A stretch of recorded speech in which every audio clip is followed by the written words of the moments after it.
Bonjour, dans cette vidéo, nous allons vous présenter l'expérience sur le dosage du vinaigre. L'objectif sera donc de déterminer la concentration d'acide acétique contenue dans du vinaigre commercial, que tout le monde connaît. Alors, les premières étapes, on va préparer une solution standard d'hydrogénophthalate de potassium d'abord, appelée aussi KHP, qui va nous servir à standardiser une solution d'NaOH qui, elle, servira vraiment à doser donc, notre solution de vinaigre, donc titrage de l'acide acétique. Alors, on va d'abord peser une masse précise de KHP avec une balance analytique. On fait d'abord un tare avec une nacelle pour soustraire la masse de la nacelle. Et je vais tout simplement peser le plus précisément possible 1 g de KHP. C'est pas nécessaire d'avoir 1,0000. L'important, c'est d'être tout près et de noter la masse précise pour avoir vraiment la concentration précise de KHP, puisque c'est elle qui va nous servir à standardiser notre solution d'NaOH.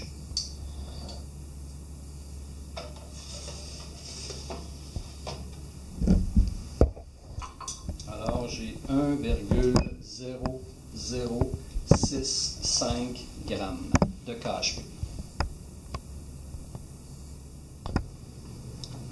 Alors, deuxième étape pour la préparation de la solution de KHP. On transverse de façon quantitative, c'est-à-dire qu'on veut vraiment ne rien perdre, tout transférer le KHP de la nacelle à notre fiole jaugée de 50 ml. On rince avec de l'eau distillée. Et comme le KHP est relativement difficile à dissoudre, ce qu'on va faire, c'est qu'on va d'abord remplir à peu près aux 2/3 là, à l'œil la fiole et on va mélanger le tout à l'aide d'un vortex. Alors généralement, ça prend 1, 2, 3, ça peut aller jusqu'à 5 minutes avant que la dissolution complète se fasse. Lorsqu'on s'assure donc qu'il n'y a plus aucun grain de KHP dans le fond, on va tout simplement ce qu'on appelle jauger, c'est-à-dire compléter le volume de la fiole jaugée jusqu'au trait de jauge à l'aide d'un flacon laveur.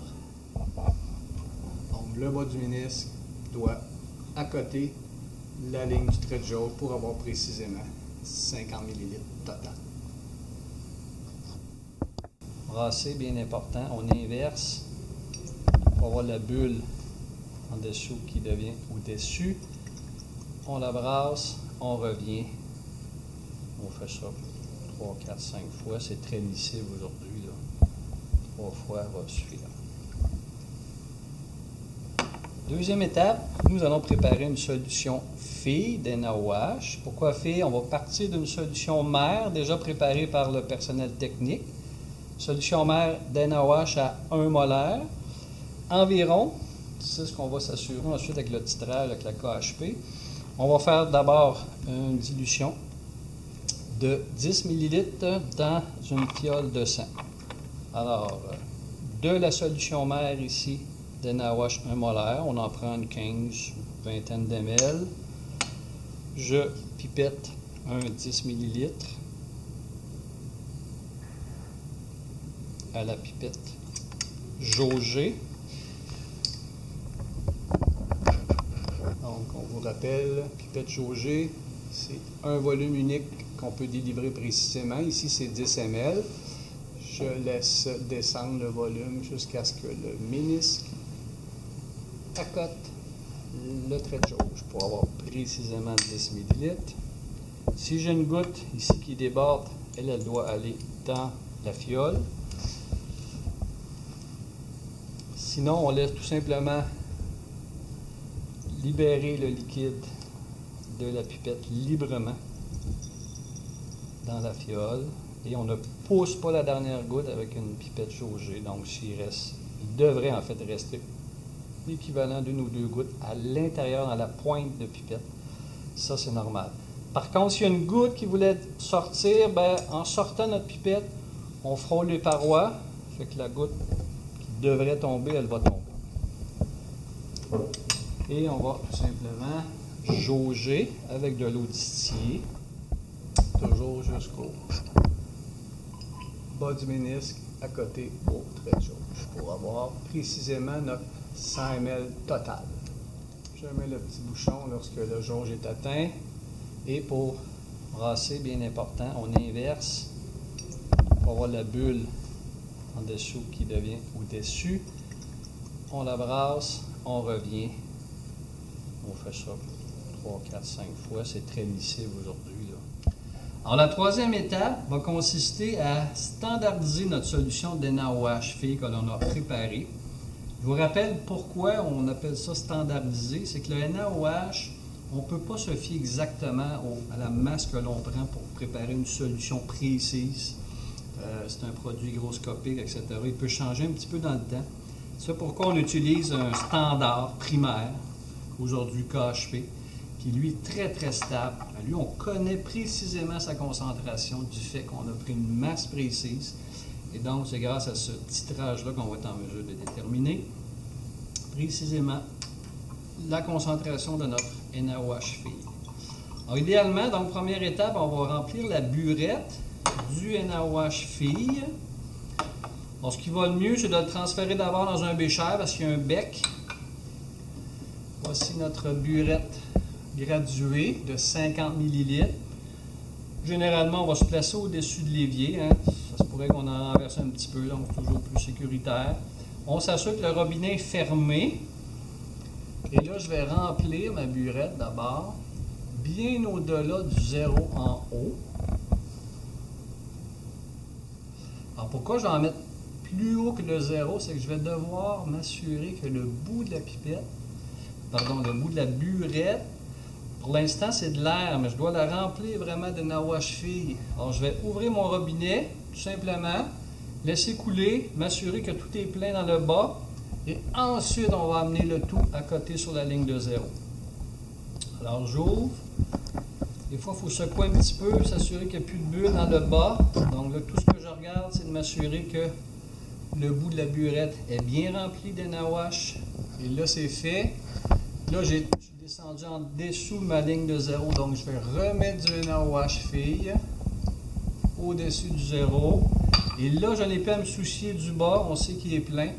Là, je regarde en haut, je laisse couler et je viens accoter mon ménisque sur la ligne de zéro en haut.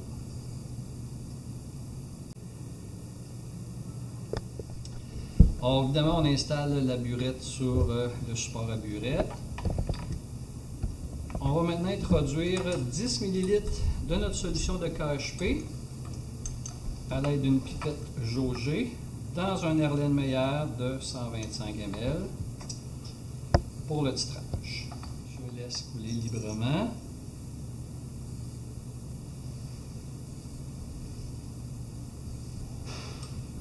Je sors ma pipette en frôlant les parois.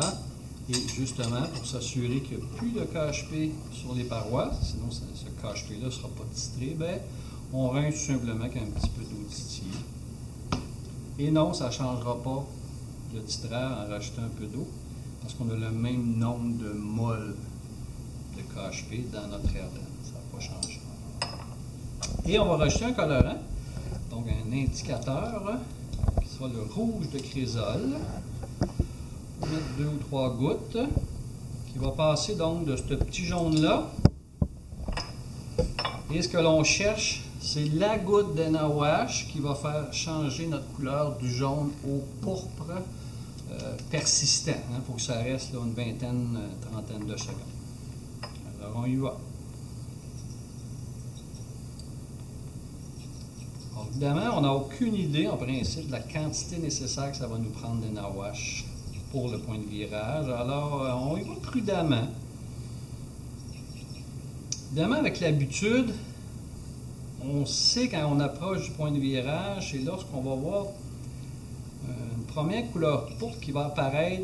Elle va disparaître assez rapidement, mais plus ça va aller, plus le pourpre demeure dans la solution. Alors on sait qu'on va s'approcher à ce moment-là du point de virage. Alors on ralentit, voyez-vous là. J'ai eu une petite couleur mauve, il est parti, mais elle part moins vite. Donc je suis probablement pas très loin, donc je tourne plus rapidement mon robinet. Si je tourne plus vite, donc l'écoulement se fait moins. À la limite, je tourne très vite, c'est pratiquement du goutte à goutte.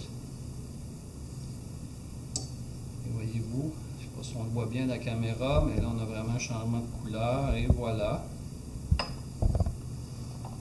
Donc on aurait notre pourpre qui reste, voyez-vous, là, ça fait déjà 10 secondes, il est toujours là. C'est ce qu'on peut appeler le pourpre persistant. Après l'atteinte du point de virage, on note le volume nécessaire de NaOH que ça a pris pour titrer le KHP. Donc ici, c'est toujours le bas du ménisque qu'on va regarder. Il arrive à quelle ligne finalement dans la graduation. Ici, on a 9.9. S'il est pile sur la ligne, 9.90. S'il est entre les deux lignes, on pourrait mettre 9.95. Donc ici, c'est 9.90. 9,90. Alors, on répète ainsi 2 autres fois le titrage de la même façon pour obtenir idéalement 3 résultats. On en fait 3 pour avoir au moins 2 résultats. À plus ou moins 0.1 près, on fera la moyenne de ces 2 résultats-là. Alors, la dernière étape, c'est bien évidemment le titrage du vinaigre, donc de l'acide acétique qu'on met dans le vinaigre par notre solution fille de NaOH. Alors, je vais pipeter 5 ml de vinaigre dans notre Erlenmeyer. C'est la quantité qui sera utilisée pour le titrage.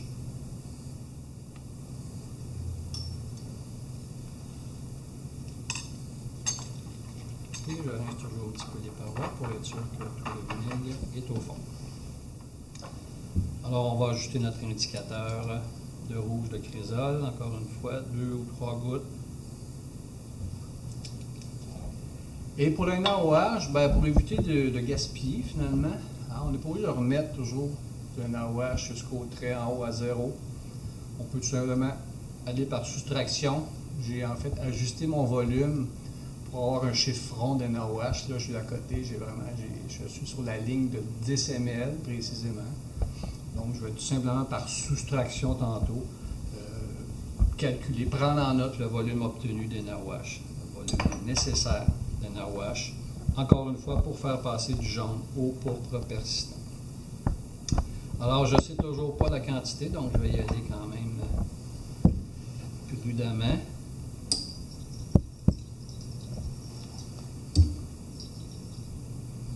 On voit déjà un petit peu de mauve apparaître et disparaître. C'est quand même assez rapide, et voilà. On attend quelques secondes, s'assurer que le pourpre persiste. Ici, oui.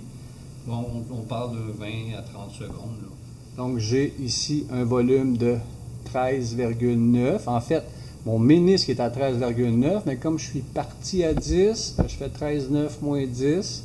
J'ai donc eu besoin de 3,90 ml de NaOH fille pour titrer notre 5 ml de vinaigre. Alors, on répète ainsi 2 autres fois le titrage de la même façon pour obtenir idéalement 3 résultats. On en fait 3 pour avoir au moins 2 résultats. À plus ou moins 0.1 près, on fera la moyenne de ces 2 résultats-là. L'expérience est ainsi terminée. Alors, à l'aide des calculs, c'est comme ça qu'on va être en mesure de déterminer la concentration d'acide acétique d'une façon très précise contenue dans notre vinaigre commercial.